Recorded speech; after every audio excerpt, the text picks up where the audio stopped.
네, 성부와 성자와 성령의 이름으로 아멘.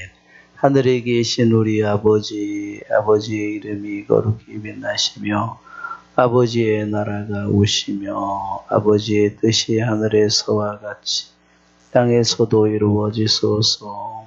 오늘 저희에게 일용할 양식을 주시고 저희에게 잘못한 일을 저희가 용서하오니 저희 죄를 용서하시고 저희를 유혹에 빠지지 않게 하시고 악에서 구하소서. 아멘. 성부와 성자와 성령의 이름으로 아멘. 네, 필로칼리아 오늘 두 번째 강의하는 날입니다. 우리 필로칼리아 우리 책이 이게 은성 출판사에서 나왔나요?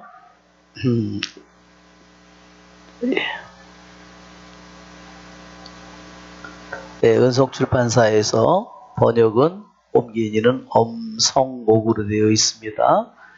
예, 오늘 지성을 지키는 것에 관하여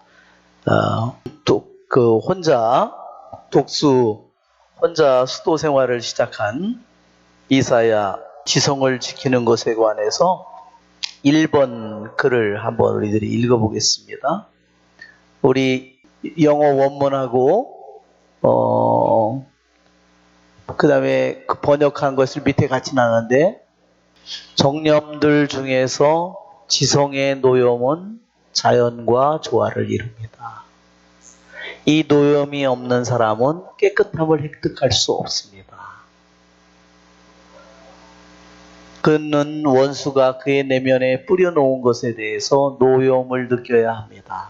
자, 여기에 정념이라는 이 단어를, 정념이라는 단어는 인간의 욕정, 욕망, 이런 것을 의미하는데, 이것은 좋은 의미도 있고 나쁜 의미도 있어요. 긍정적인 의미도 있고 부정적인 의미도 있어요. 이 정념이라는 단어를, 정념이 무엇인가 신학적으로 이것을 교부들이 말하는 정념이라는 단어를 잘 알아들으면 이 내용을 이해하는데 훨씬 더 쉬워집니다. 지성의 노여움, 지성의 분노예요. 우리의 인간의 영혼의 지성, 오늘날 말하는 지성과 달라요. 왜냐하면 이 글은 언제 쓰여졌냐면 적어도 지금으로부터 1500년 이전에 쓰여진 글입니다. 그들이 말할 때 지성이라고 할 때 단어가 오늘날 우리들이 쓰는 말과 의미가 다른 말이에요.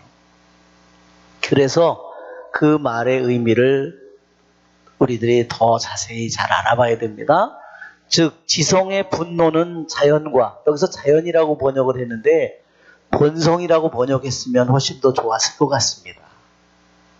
자연은 우리들이 똑같은 단어가, 원래 이 글은 그리스어로 되어 있어요. 필로칼리아는 그리스어입니다. 그런데 이 책을 영어로 번역했죠. 영어로 번역했습니다. 다시 이거를 우리 한글로 해서 우리가 보는 건데, 여기에서 지금 정념이라는 말, 또 지성이라는 말, 또 여기에 지금 나오는 자연, 이 자연은 원래는 영어로는 네이처겠죠? 근데 이 말은 자연이라고, 겉으로 보면 자연이라고 이렇게 볼 수 있지만 내면적으로 보면 이것은 본성이라고 우리들이 번역을 합니다. 똑같은 단어지만 같은 의미를 다 가지고 있는 거죠. 본성, 본래의 성질이죠. 본성이라는 이 단어는 굉장히 철학적인 용어입니다. 하느님이 세상을 창조했기 때문에 창조한 모든 것에 피조물에 그 본래의 성질을 넣어줬어요. 그것이 본성이라는 이 철학적인 용어가 의미하는 말의 뜻입니다.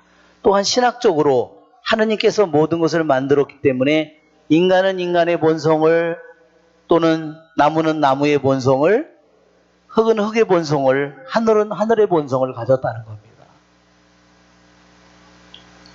자, 그러면 정념들 중에서 지성의 노여움은 자연과 조화를 이루는 것이 아니라 자기의 하느님이 본래 만든 내 안에 넣어놓으신 본성과 조화를 이룬다는 겁니다. 이 노여움이 없는 사람은 깨끗함을 얻을 수 없습니다. 깨끗함, 여기에 지금 이 단어를, 자연이라는 단어를 빼면 깨끗함은 무엇이냐?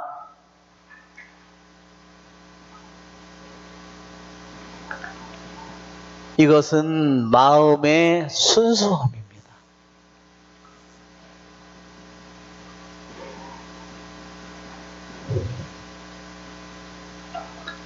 우리가 마태복음 5장에 있는 마음이 깨끗한 사람은 행복하여라 하는 거 있죠? 바로 그것을 가리키는 겁니다. 교부들은 이것을 너무너무나 중요하게 생각했습니다. 우리의 마음의 깨끗함, 마음이 깨끗함.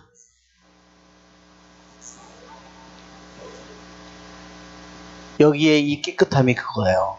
그것은 무엇을 의미하냐면 이것은 정화된 영혼이에요. 왜? 죄를 지어서 인간의 영혼이 죄에 물들고 또한 그의 많은 것들이 왜곡됐고 일그러졌어요. 그래서 그의 영혼이 타락한 상태에 있어요. 그래서 하느님이 본래 만든 인간의 마음 상태가 아니에요.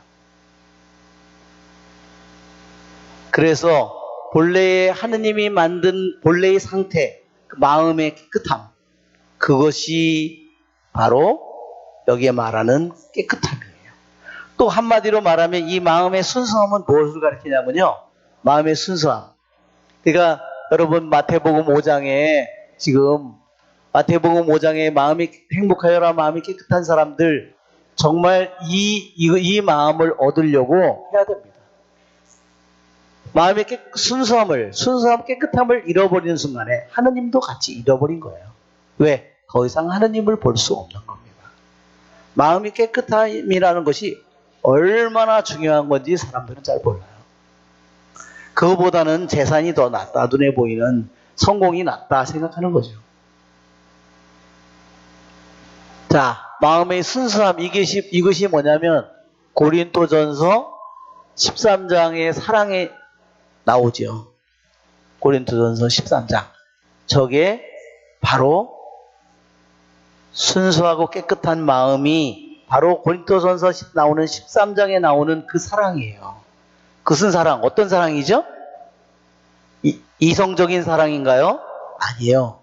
순수한 사랑이에요. 자기중심적인 사랑이 아니에요. 순수한 사랑이에요. 그 사랑은 무슨 사랑이죠?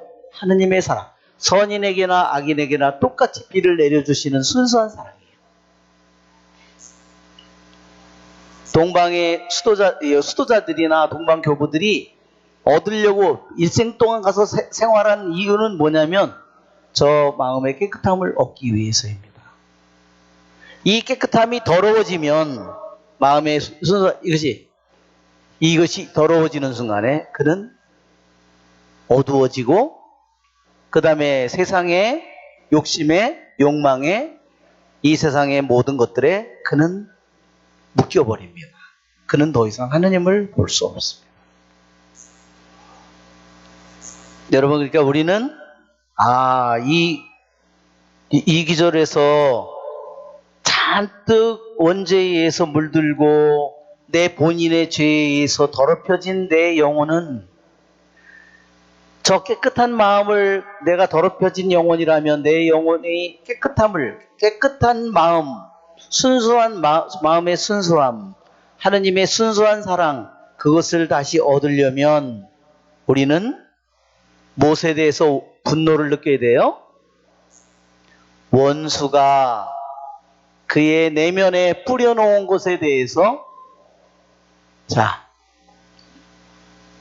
원수가 그의 내면에 뿌려놓은 것에 대해서 노여움을 느껴야 합니다. 주님, 좋은 씨를 뿌리지 않았습니까? 그런데 저 가라지는 어디서 나왔습니까? 원수가 그랬구나, 그러죠. 원수는 악마를 가리킵니다. 악마는 우리들의 내면에다가 뭐를 뿌려요? 가라지를 뿌리죠. 야, 하느님 아무것도 아니야. 세상이 전부야. 세상이 최고야. 돈이 최고야. 성공이 최고야. 응? 인류가 최고야.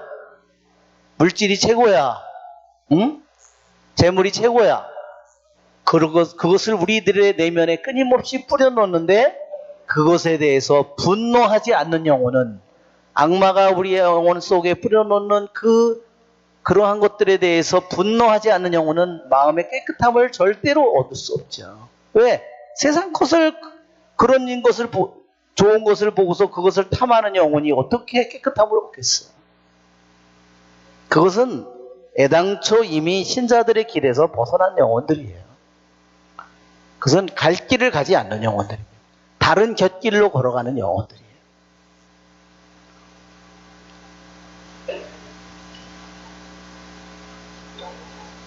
한번 우리가 창세기 3장 15절을 한번 우리가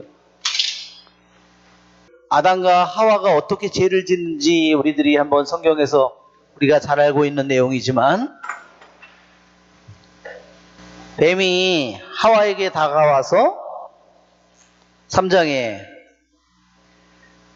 뱀은 주 하나님께서 만드신 모든 짐승들 가운데 가장 강교하였다. 그 뱀이 여자에게 물었다. 하느님께서 너희는 동산의 나무에서든지 어떤 나무에서든 열매를 따먹어서는 안 된다고 말씀하셨다는데 정말이냐? 여자가 뱀에게 대답하였다. 우리는 동산에 있는 나무 열매를 먹어도 된다. 그러나 동산 한가운데 있는 나무 열매만은 너희가 죽지 않으려거든 먹지도 만지지도 마라 하고 하느님께서 말씀하셨다. 그러자 뱀이 여자에게 말하였다. 너희는 결코 죽지 않는다. 너희가 그것을 먹는 날 너희 눈이 열려 하느님처럼 되어서 선과 악을 알게 될 줄을 하느님께서 아시고 그렇게 말씀하신 것이다. 여자가 쳐다보니 그렇죠? 되죠? 원수가 뱀이 하와에게 하와의 내면에다가 뿌려놨어요. 그렇죠? 거짓말을 뿌려놨어요. 악을 뿌렸어요. 그런데 하와는 어떻게 했어요? 하느님은 그것을 먹으면 반드시 죽는다고 했지만 그는 그보다 뱀의 말을 더 귀를 기울였습니다. 어떻게 했어야 되느냐? 뱀의 말에 대해서 분노했어야 된다는 겁니다.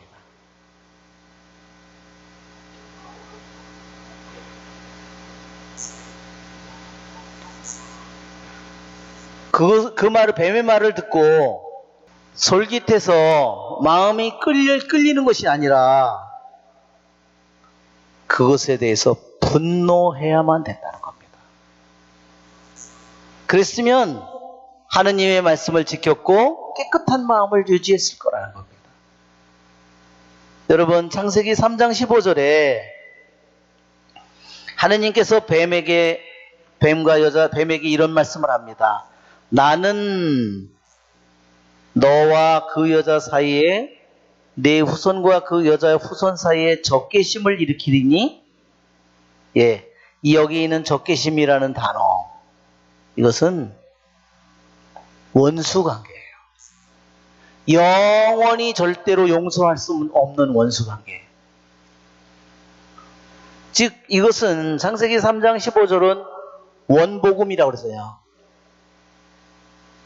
인류를 구원하기, 어떻게 구원할 건가의 계획이 이미 여기에 다 들어있어요. 이제 하와, 인류에게 하느님의 말씀을 거역한 하와의 그 어머니가 아니라 이제 구원의 어머니, 승리의 어머니, 그 어머니를 통해서 우리에게 원수관계를 맺었었어요. 뱀과. 왜? 뱀의 말을 분노했어야 되는데 뱀의 말을 친구처럼, 여러분 이 세상에 친구가 되는 사람은 하느님과 하나가 될 수 없습니다.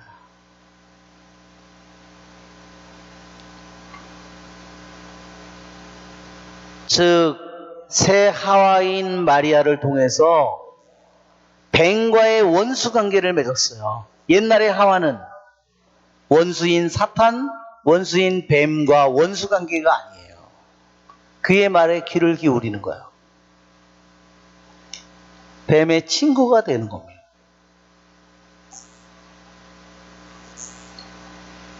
그러니까 창세기 3장 15절에 마리아는 장차 올 새 하와는 어떻게 해요? 뱀과 원수관계를 맺었어요. 뱀이 하는 말과 뱀이 하는 생각과 모든 것에 대해서 분노를 느끼는 존재가 누구냐? 바로 마리아입니다. 정말 놀라운 거예요. 정말 우리들이 생각해보면 우리 필로칼리아 1번을 읽었는데 지성의 노여움은 본성과 조화를 이룬다. 이것은 올바른 분노예요.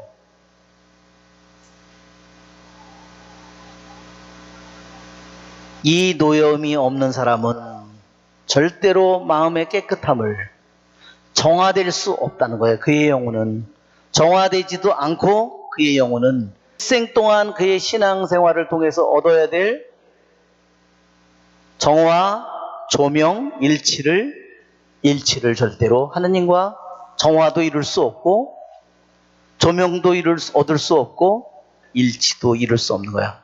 하느님이 주신 길을 걸어갈 수 없는 겁니다. 그렇죠? 우리는 이거를 읽으면서 원수가 우리 내면에 뿌려놓는 것에 대해서, 원수가 우리 내면에 뿌려놓는 세상의 좋은 것들을 가지고 우리를 유혹하고 그런 것에 대해서 내가 분노를 느껴야 되겠구나.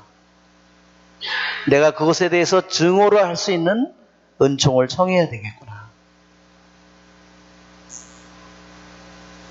또 한 사람의 예를 듭니다. 욥은 이러한 노여움을 느꼈기 때문에 욥기 31장 1절에서 여기에 욥기 31장 1절이라고 썼는데요. 여기에 본래에 뭐라고 되어 있냐면 욥기 31장 1절 이렇게 놓고요. 이렇게 돼 있어요. 원래 이게 뭐냐면요, 70인역 성경이에요. 절대 마소라 이런 텍스트에서 나온 성경이 아니라 70인역 성경입니다. 70인역 성경은 몇 세기에 나왔는지 아십니까? BC 3세기에 나왔습니다. 기원전 적어도 200년 이전에 이미 70인역이 나왔어요. 구약의 히브리어 성경을 그리스어로 이미 번역한 겁니다. 우리가 오늘날 보는 성경, 구약 마소라 텍스트 언제 나왔는지 아십니까? 적어도 기원 후 1000년이 후에 우리들이 본 겁니다. 동방교회에서는 제일 그들이 신뢰할 만한 성경으로 70인역을 사용하고 있어요. 그리스어 구약 성경을 사용하고 있습니다. 왜 그럴까요? 70인역은요, 동방교회의 품에 있었다는 겁니다. 그러나 히브리 성경은 유대인들이 가지고 있었어요. 그죠? 그것은 계속 손을 댔어요, 그들이. 특히 마소라 텍스트 중에 많은 마소라 텍스트는 왜 시작을 했냐면 기원후 5세기부터 나왔는데 원래 구약 성경에는요 자음밖에 없어요. 모음 부호를 넣기 위해서 마소라라는 그 사람들이 마소라 그런 그룹이 그것에 손을 대기 시작해서 거기다 모음을 집어넣기 시작한 겁니다. 그러면서 10세기, 11세기 가면서 그들은 뭐를 했냐면 예수님에 대한 예언이 들어있는 기절들은 구약의 기절들은요 다 손을 댄 거예요. 그래서 동방교회에서는 히브리어 성경보다 70인역 성경을 더 신뢰하는 겁니다. 히브리어 성경은 우리 품에 있지 않았다는 겁니다. 70인역 성경에 뭐라고 되어 있냐면 여기에 인용보가 있죠? This honorable man of no repute, lacking everything good, whom I order consider fit to live with dogs that guard my flocks. 예, 욥기 30장 1절 그리고 이렇게 되어 있습니다. LXX 이게 바로 이게 에리어 50이에요. 이게 10 그래서 이게 70이에요. 70을 가리키는 겁니다. 70인역 성경을 약자로 이렇게 LXX라고 쓰는 겁니다. 자, 어떻게 되어 있냐면 dishonorable man 아주 불명예스러운 사람들이죠. 좋지 않은 사람들. no repute 아무런 명성도 없는 불명예스러운 사람들. lacking everything good 좋은 것이라고는 하나도 없는 나는 그 사람들을 내 양떼를 지키는 개들과도 함께 살기에 맞지 않다고 생각했을 그러한 좋은 것이라고도 하나도 없는 사람들이에요. 이것이 우리 성경을 우리가 읽어보면 우리 성경의 욥기 31장을 읽어보면 예, 우리는 욥기 30장입니다. 자, 욥기 30장에 이렇게 되어 있습니다. 그러나 이제는 나를 비웃네 나보다 나이 어린 자들이 나는 그 아비들을 바로 이 기절이에요. 나는 그 아비들을 내 양떼를 지키는 개들과도 안치려 하지 않았을 터인데 왜냐? 그들이 어떤 사람들이었냐면 좋은 것이라고는 하나도 없는 사람들 아주 불명예스러운 자들 그러기에 내 양떼를 지키는 개들과도 합석을 하지 않을 만큼 이것이 바로 욥이 느꼈던 분노라는 겁니다. 지성의 분노. 자, 자연과 조화를 이루는 노염을 획득하고자 하는 사람은 자, 여기서 또 자연이 뭐라고 번역했으면 더 맞겠어요? 본성과 조화를 이루는 노염을 획득하고자 하는 사람은 그러니까 우리가 뭐라고 했어요? 지성의 분노를 가져야 본성과 조화를 이루고 깨끗함을 얻을 수 있다고 했으니까 본성과 조화를 이루는 노염을 획득하고자 하는 사람은 어떻게 해야 되냐? 이기심을 근절해야 된다. 여기에 뭐라 그러냐면 셀프 윌이라고 그랬어요. 여러분, 인간의 자기 뜻만큼 하느님의 뜻을 거스르는 건 없어요. 자기 뜻.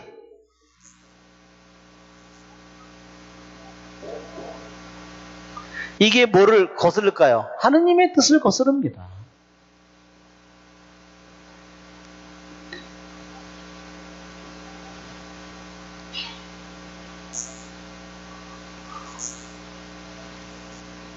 즉 지성의 노염, 원수가 우리의 내면에 뿌려놓는 것에 대해서 노염을, 본성과 조화를 이루는 이 분노를, 지성의 분노를 획득하고자 하는 사람은 자기 의지를 건절해야 된다.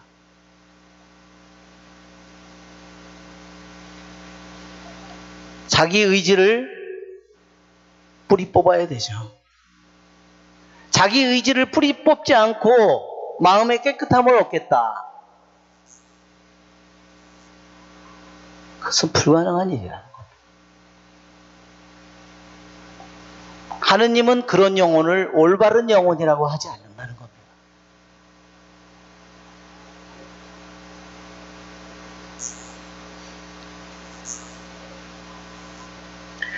자, 먼저 한 가지 생각해 볼 것은, 여기서 말하는 지성의 노여움, 지성의 분노는 올바른 지성의 분노구나.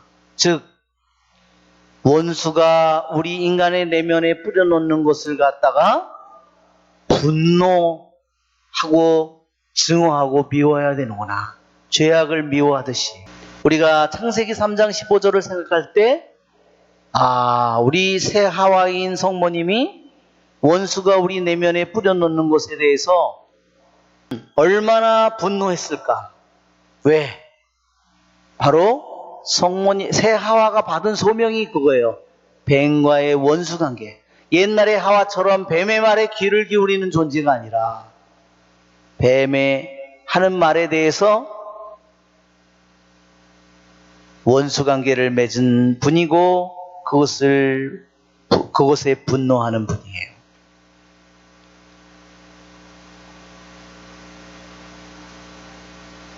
자, 자연과 조화를 이루는 노염을 획득하고자 하는, 본성과 조화를 이루는 이 노염을 획득하고자 하는 사람은 이기심을 완전히 근절해야 해요. 자, 두 번째로 우리들이 내가 해야 될 숙제가 바로 이거구나. 내가 작은 이기심이라도 내가 완전히 뿌리 뽑으려고 해야 되는구나. 그렇지 않으면 우리는 마음의 깨끗함은 절대로 얻을 수 없다. 정화는 이룰 수 없다. 악마가 뿌려놓은 것에 대해서 내가 자기 이기심을, 내가 자기 뜻을 계속 고집하고 있는 한 악마는 무엇로 나를 공격할까요? 세상의 좋은 것들이나 물질이나 수많은 것들로 나를 아름다움이나 욕정이나 이런 것으로 공격하겠지만 결국은 그것은 무엇을 통해서 내가 거기에 넘어갈까요? 자기 뜻에 의해서 내가 넘어가는 거야. 내 뜻이 작용하지 않는다면 죄도 될 수 없고 덕도 될 수 없어요. 공도 될 수 없습니다. 원수가 우리 내면에 뿌려놓은 것에 대해서 분노를 하는 분노를 하는 것을 획득하고자 하는 사람은 이기심을 뿌리 뽑을 결심을 해야 된다. 그래서 교부들은 끊임없이 자기의 죽음을 묵상한 것입니다. 그리고 끊임없이 하느님의 현존을 묵상한 거예요. 그렇지 않으면 하느님을 잃어버리고 그는 자기를 만족시키기에 급급한 삶을 살아가게 되는 겁니다. 이렇게 자기의 뜻을, 이기심을 완전히 근절하여 내면의 지성에 어울리는 상태를 확보해야 합니다. 자, 여기 보면 이렇게 돼 있어요. 자, 우리 영어로 된 글을 읽어보면 본성에 맞는 그 분노를, 지성의 분노를 획득하고자 하고 싶어 하는 사람은 본성에 일치된 분노. 그러니까 여러분, 분노가 본성에 맞지 않는 분노라는 건 뭐죠? 괜히 별일 아닌 일에 너무 분노한다든지 그런 것은 본성에 맞지 않는 분노예요. 본성에 맞는 분노, 하느님이 본래 만든 인간의 본성에 맞는 분노를 획득하고자 하는 사람은 자기의 뜻을 뿌리 뽑아야만 하는데, 어떻게 했냐면 자기 안에서 지성의 본성적인 상태를 확립할 때까지 그랬어요. 지성의 본성적인 상태가 뭘까? 여러분, 쉽게 말하자면 지성의 본성적인 상태는 뭐냐면요, 하느님이 인간을 만들었어요. 그러면 인간의 본성이 있다 그랬죠? 그러면 인간의 본성이 있는데, 지성은 지성의 본성이 있고, 의지는 의지의 본성이 있고, 감정은 감정의 본성이 있어요. 육신 오가는 육신 오간대로의 본성을 가지고 있어요. 눈은 눈대로, 귀는 귀대로, 코는 코대로, 그 감각기관은 감각기관대의 본성을 다 가지고 있어요. 그러면 지성의 본성은 뭘까요? 지성의 본성은 하느님을 아는 것입니다. 자, 자기의 뜻을 자기 뜻을 뿌리 뽑아야 그는 비로소 하느님을 알게 되고 하느님을 보게 되는 겁니다. 자, 필로칼리아 오늘, 자, 이걸 보면 우리는 타락한 상태에 있습니다. 우리 자신이. 우리의 영혼은 패션, 아까 욕정 또는 정념에 의해서 사로잡혀 있습니다. 우리의 영혼의 상태가 그거예요. 그러니까 이런 상태에 있으니까 어떻게 되죠? 우리 영혼이 저 정념에 사로잡혀 있어요. 보통 여기서 나오는 패션은 좋은 의미가 아니에요. 패션 중에는 좋은 것도 있고 나쁜 것도 있다고 했어요. 아까 지성의 분노, 이것은 좋은 것입니다. 그러나 보통 말하는 패션, 이건 뭐냐면요, 우리들이 말하는 침체종이에요. 사욕 편정입니다. 이렇게 이 나쁜 정념에 사로잡혀 있는 우리 영혼은 이것으로부터 우리 영혼이 해방돼야 돼요. 우리가 말하는 생명을 얻기 위해서 우리들 자신이 이러한 정념으로부터 해방이 되어야 됩니다. 해방이 되면 우리들의 영혼은 나쁜 습관을 제거할 수 있게 되고 좋은 습관을 갖게 될 거예요. 그것이 바로 덕이겠죠? 자, 그 다음 장면에 보면, 자, 이 그림을 지난번에도 우리 보셨죠, 여러분? 자, 이 그림, 자, 지금 쌍도마차가 또 나왔어요. 이 쌍도마차가 뭐라 그랬죠? 우리들 자신을 가리킨다고 그랬죠? 하나는 여기에 보면 말이 두 마리가 있고 이것을 끄는 사람이 있어요. 이게 아까 말한 지성입니다. 이게 지성이에요. 끄는 기수, 기마병이 바로 뭐냐면 지성이에요. 우리가 여기서 지금 아까 읽었죠? 지성의 분노라는, 지성의 노염이라는 표현을 썼는데, 정념들 중에서 지성의 노염, 여기에서 지성의 노염이라고 썼는데, 이 지성이라는 첫 글자가요, 그리스 원래의 언어로 누스입니다. 누스. 누스가 뭘까? 우리가 보통 말하는 지성과 달라요. 이성과 다릅니다. 그거는 조금 이따가 설명을 하고, 일단 한번 볼까요? 누스가 우리들의 말 두 마리의 말에 고삐를 쥐고 있는 기수라고 그랬어요. 기마병이에요. 누스가. 제일 중요한 것이 누스예요. 그것을 우리말로 그냥 번역하기가 너무 힘들으니까 지성이라고 번역한 겁니다. 그런데 이 기수는 고삐를 쥐고 있어요. 두 마리에.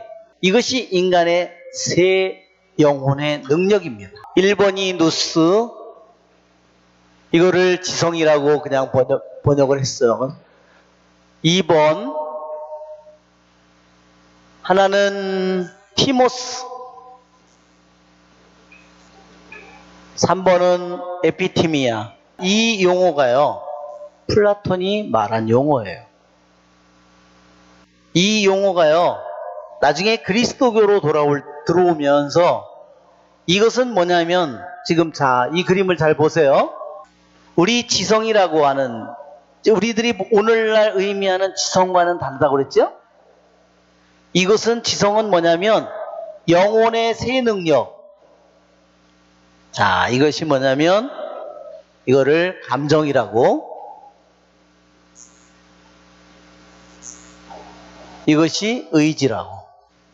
우리 플라톤이 생각할 때 인간은 누스라고 하는 이 기수가, 기마병이 감정이라는 말과 의지라고 하는 두 마리의 이 강한 힘으로 뛰는, 펄펄 뛰는 이 두 가지 말에 고삐를 잘 쥐어야 된다는 거예요. 만약에 안 쥐면 어떻게 되죠?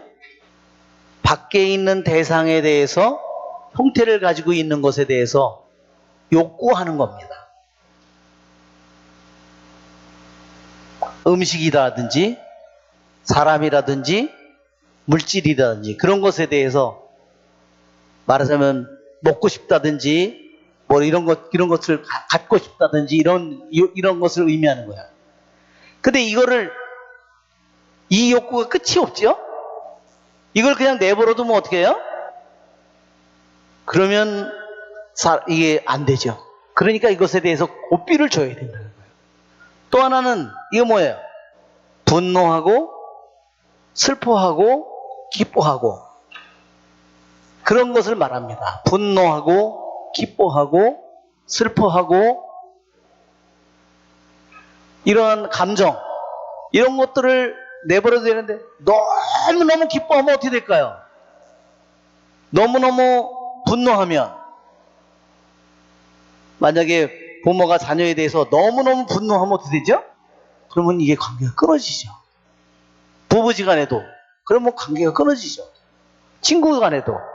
그러니까 인간의 이 욕구 능력에 대해서도 고삐를 잘 줘야 되고, 우리들 안에 있는 이러한 감정 능력에 대해서도 적당히 고삐를 잘 쥐어서 조절을 해야 된다는 거예요. 그래야지 우리 영혼이라는 마차가 제대로 달릴 길을 달려간다는 겁니다. 여기에서 그래서 설명한 겁니다. 여기에서 이거를 인텔리전트 면이라고, 지성적인 면이라고, 하나는 인센시브. 인센시브라는 것은 뭐냐면 이 단어가요, 불이라는 말이에요. 불을 지르는 것 같은 거예요. 우리들의 안에 감정의 능력을 여기서 초창기의 사람들이 생각한 것은 불을 지르듯이, 분노가 푹 불이 일어나듯이, 슬픔이 슬픔이 이렇게 일어나서 다른 사람들에게 왜 비극이나 이런 거, 그리스 비극 있잖아요. 이게 퍼져가는 거, 그런 것을 의미하는 겁니다. 우울함이라든지. 세 번째, 에피티티브라는 거 있죠? 그것은 유형한 사람이든 음식이든 음료든 물질이든 그런 것에 대해서 욕구하는 거. 이것이 인간의 새 영혼, 이것을 인간 영혼의 새 능력이라고 불렀어요. 우리들이 신앙생활을 하는 데 있어서 이 세 가지 면이 너무너무 중요하다는 겁니다. 그 다음으로 넘어가 볼까요? 그러면 누스라고 하는 지성의 면이 하는 것은 뭐냐? 본래 하느님이 준 지성, 누스의 역할은 뭐냐면 하느님을 아는 거죠. 하느님을 아는 것을 찾는데 헌신하는 거다. 그것이 지성의 본 상태, 지성의 본성적인 상태예요. 하느님이 왜 지성을 줬어요?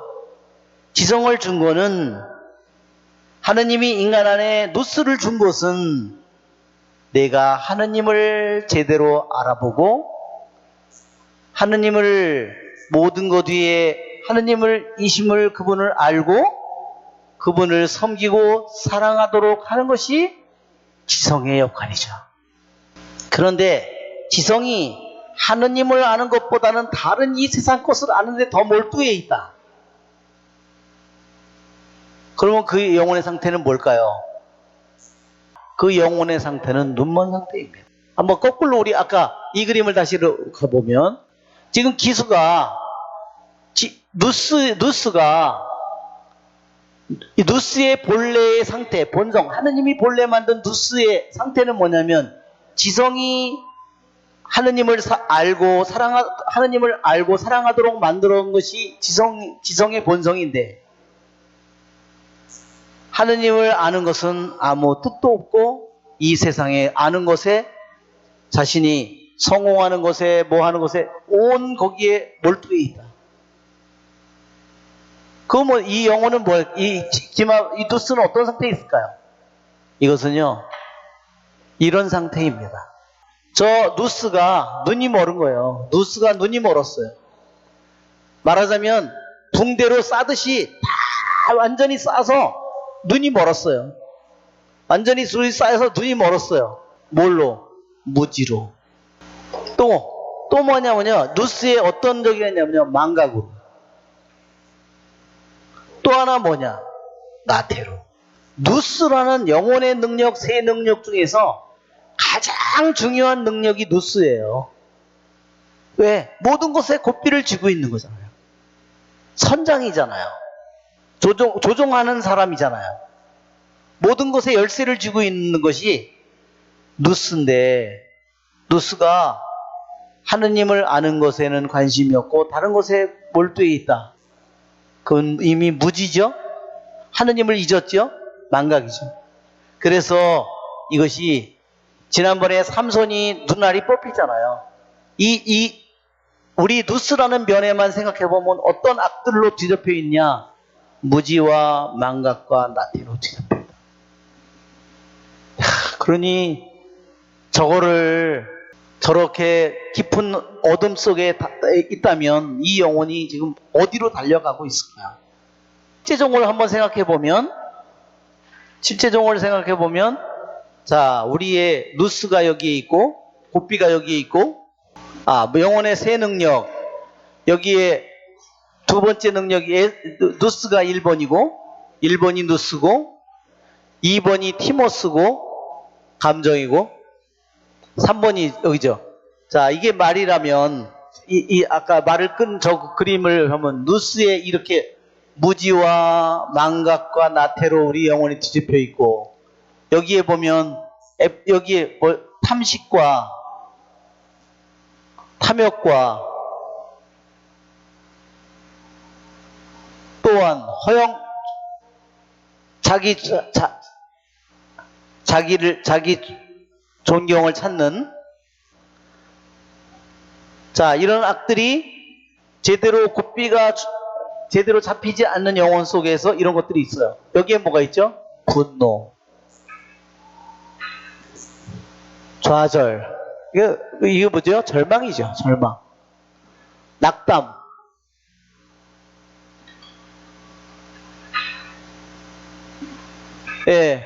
시기. 자, 여기에 벌써 이미 우리의 모든 악들이 인간 영혼의 곳곳에 자리 잡았어요.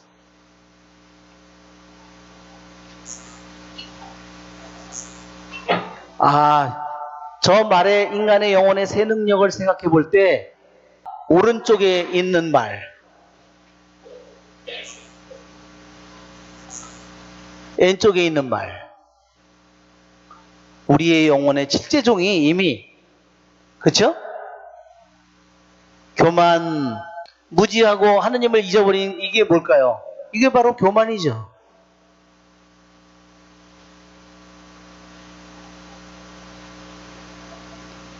그 다음에 탐욕, 미색, 분노, 나태, 질투, 그 다음에 교만, 인색, 미색, 분노, 해태, 질투, 탐도가 탐식이에요. 탐식. 여기에 이미 다 들어가 있습니다. 이렇게 깊이 우리들 안에 들어와 있다 하더라도, 우리가 어떻게 싸워야 되느냐? 지성의 분노, 원수가 우리 내면에 뿌려놓은 것에 대해서 분노를 느껴야 된다. 내가 그런 것에 대해서 분노를 느끼지 못하는 영혼은 내 영혼이 얼마나 세상 속에 깊이 내 생각과 마음과 뜻이 기울어져 있는지 그것을 보여주는 겁니다. 그리고 우리는 마음의 깨끗함을 획득해야 된다. 그것이 우리 신앙생활의 목표이다. 그것을 얻지 못하면 나는 하느님과 하나가 될 수 없습니다. 그것을 깨끗함을 얻지 못하면 아무리 영성체를 해도 그는 하느님과 하나가 될 수 없어요. 아무리 기도를 해도 하나가 될 수 없습니다. 그러니까 우리는 마음의 깨끗함, 마음의 순수함, 하느님의 순수한 이 사랑을 간절히 갈망해야 됩니다. 원수가 우리 내면에 뿌려놓은 것에 대해서 노여움을 느끼는 것을 우리는 새 하와인 마리아를 통해서 봤어요. 왜? 옛날에 하와가 뱀의 말을 미워하는, 증오하는 것을, 분노하는 것을 할 줄 몰랐습니다. 하지 못함으로써 악에 빠졌습니다.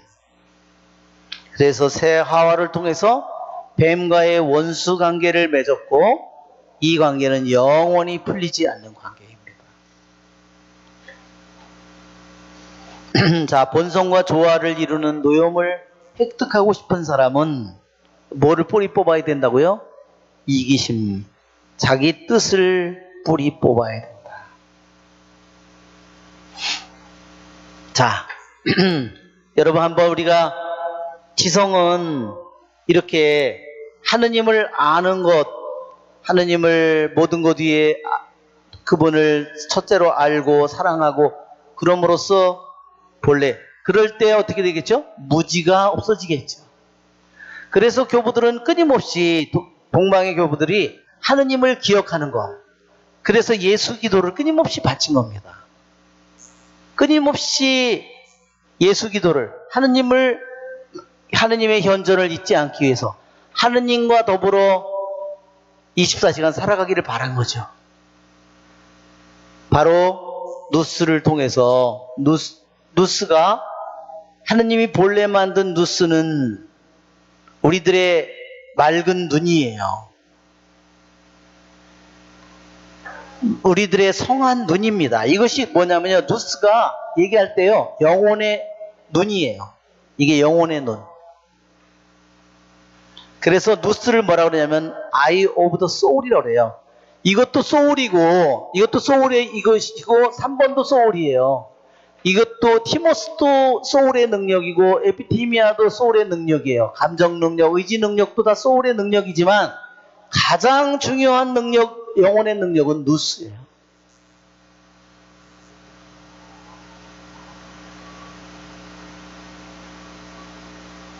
자, 마음이 깨끗함은 뭘까? 바로 영혼의 눈이 떠진 겁니다. 그럼 영혼의 눈이 떠진 사람은 어떻게 하죠? 모든 자연 피조물 안에서 하느님을 이미 봅니다. 어떠한 죄인 안에서도 하느님의 모상을 깨닫습니다.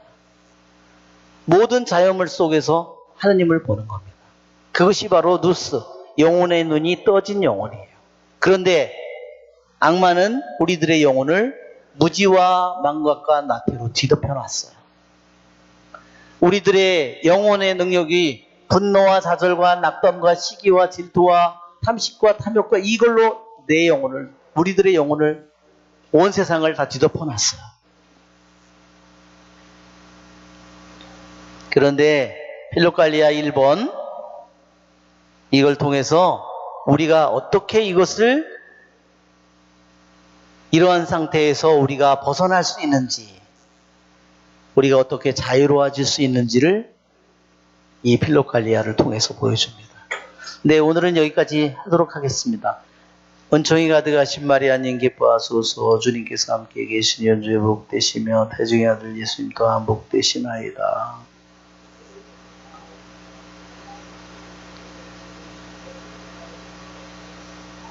영광이 성부와 성자와 성령께,